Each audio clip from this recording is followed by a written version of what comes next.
Shalom Bapak Ibu, selamat bergemar, selamat pagi. Berjumpa dengan saya Dwi Soekarto SPD. Adapun bacaan gemar hari ini terdapat di dalam Kisah Rasul pasal yang kelima ayat 17 sampai 42.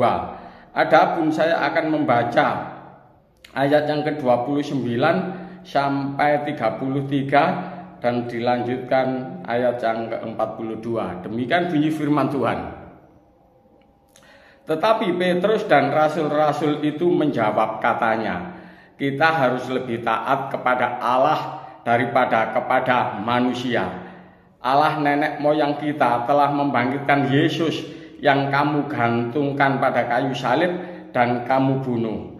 Dialah yang telah ditinggikan oleh Allah sendiri dengan tangan kanannya menjadi pemimpin dan juru selamat, supaya Israel dapat bertobat dan menerima pengampunan dosa.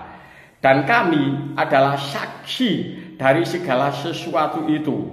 Kami dan Roh Kudus yang dikaruniakan Allah kepada semua orang yang mentaati Dia. Mendengar perkataan itu sangatlah tertusuk hati mereka, dan mereka bermaksud membunuh rasul-rasul itu.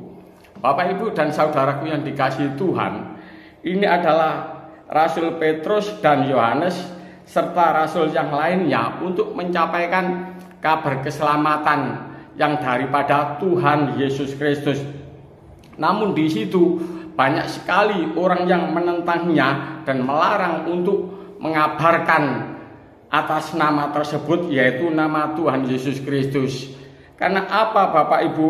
Karena di mata orang Saduki, yaitu yang mana yang mazhabnya orang Saduki itu tidak percaya kepada malaikat, tidak percaya akan kebangkitan, tidak percaya akan pahala-pahala kebaikan di dunia ini, maka dia pun juga tidak percaya akan kehidupan setelah kematian.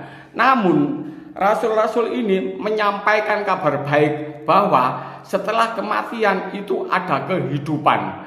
Siapa saja yang ada di dalam nama Tuhan Yesus Kristus, maka walaupun dia mati, maka dia akan hidup, dan hidup di dalam kehidupan kekal, yaitu bersama dengan Tuhan Yesus Kristus. Barang siapa yang percaya kepada Anak, dia memiliki hidup.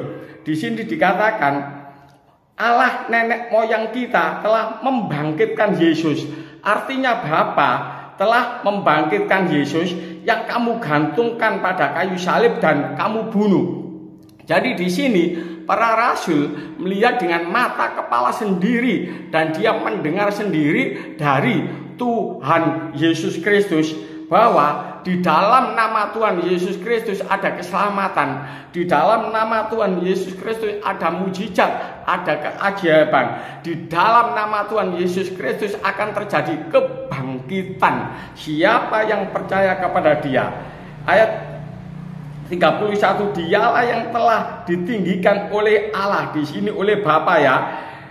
Ditinggikan oleh Allah sendiri dengan tangan kanannya menjadi pemimpin dan juru selamat, supaya Israel dapat bertobat dan menerima pengampunan dosa. Jadi Bapak Ibu, Tuhan Yesus setelah bangkit dari kematian, dibangkitkan oleh Bapa di surga, maka Tuhan Yesus menerima pemerintahan kekal. Jadi dalam hal ini Bapak Ibu, kerajaan di surga ya, dan segala kuasa di atas segala kuasa diberikan Bapa kepada Tuhan Yesus Kristus. Artinya Tuhan Yesus adalah satu-satunya pemilik kuasa itu. Ya, itu sebabnya tidak ada keselamatan di luar Tuhan Yesus Kristus. Ya, jadi rasul-rasul yang mendengar, melihat hal itu yang ia rasakan sendiri, maka tidak bisa dibendung oleh siapapun dan apapun juga, walaupun pertaruhannya adalah nyawa. Ya, jadi di sini rasul-rasul itu dipenjarakan, dan setelah dipenjara ia dilepaskan oleh malaikat, dan ia di bait suci dia berkhotbah. Di sana dia banyak sekali membawa pertobatan-pertobatan. Sehingga apa yang dikatakan oleh Rasul Petrus Yohanes dan rasul yang lainnya, yaitu ayat 32, dan kami adalah saksi dari segala sesuatu itu. Kami dan Roh Kudus ya, yang dikaruniakan Allah kepada semua orang yang mentaati Dia. Jadi orang-orang ini Bapak Ibu, walaupun bukan orang yang terpelajar, tapi karena memiliki kuasa Roh Kudus, yaitu kuasa Allah sendiri, sehingga dia memiliki kemampuan untuk menyampaikan kebenaran-kebenaran yang bersumber dari Tuhan Yesus Kristus ya. Pada saat mereka mendengar itu, dikatakan hati mereka sangat tertusuk dan mereka bermaksud membunuh rasul-rasul itu. Bapak Ibu, bagaimana kuasa kegelapan itu bekerja ya untuk menghambat tentang rencana keselamatan Allah yang menyelamatkan banyak manusia ya. Mereka tidak mau akan adanya keselamatan di dalam Tuhan Yesus Kristus. Itu sebabnya hanya di dalam nama Tuhan Yesus Kristus mereka berusaha untuk membinasakan rasul-rasul ini. Nah, ayat yang ke-41, rasul-rasul itu meninggalkan sidang mahkamah agama dengan gembira karena mereka telah dianggap layak menderita penghinaan oleh karena nama Yesus.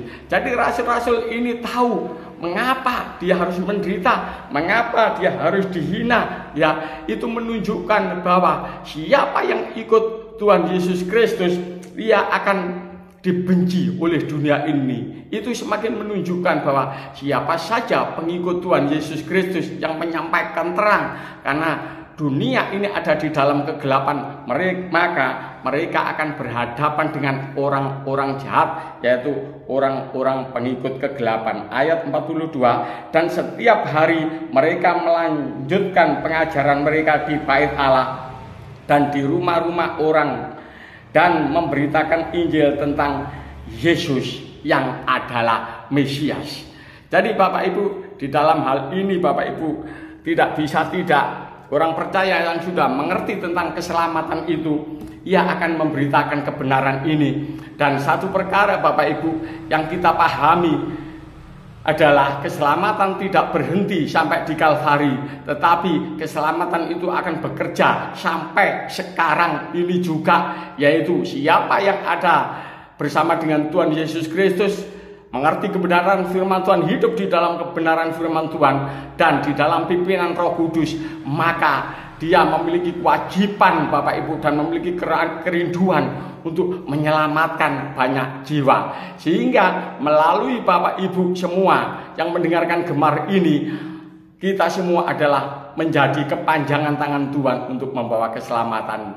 Mari Bapak Ibu, kita semua semangat untuk membawa jiwa-jiwa baru untuk Tuhan. Terpujilah Tuhan Yesus, haleluya, amin. Bapak Ibu, saya akan mempersembahkan satu pujian yang berhubungan dengan kebenaran firman Tuhan ini. Dan pujian ini saya gubah beberapa hari yang lalu, yang mana judulnya adalah kebesarannya. Haleluya.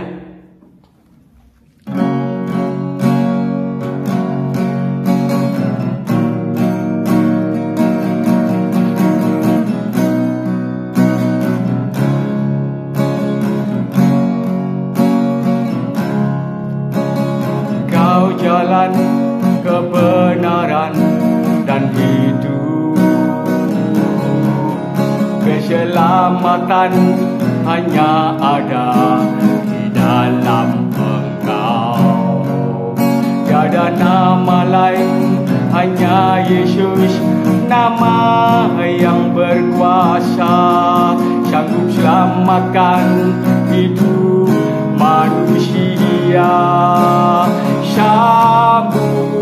Sambutlah Yesus di dalam hidupmu, yang memerintah dalam segenap aspek hidupmu. Dialah Tuhan, Raja di atas segala raja. Tinggikan, agungkan, mulia namanya. Bersorak-sorai, bersukacita di dalam Dia Raja. Masyurkannya, ikan rayakan Bawalah korban persembahan yang harum bagi Dia. Kebesarannya milik kita semua. Bersorak-sorai bersukacita di dalam Dia Raja. Masyurkannya, nyanyikan, rayakan akan kebesarannya.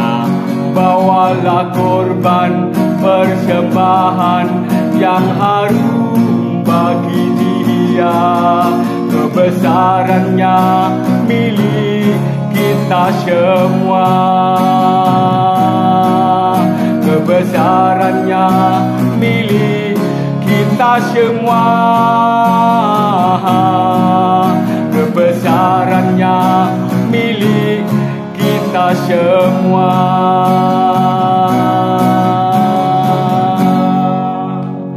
Bapa di surga, kami mengucap syukur Tuhan. Kebesaran yang dimiliki Tuhan, yaitu keselamatan menjadi milik tetap kami.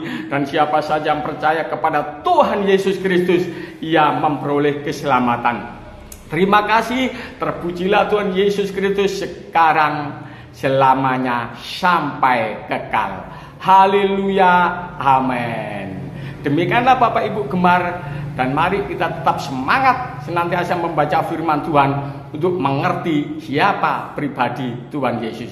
Tuhan Yesus memberkati. Amin.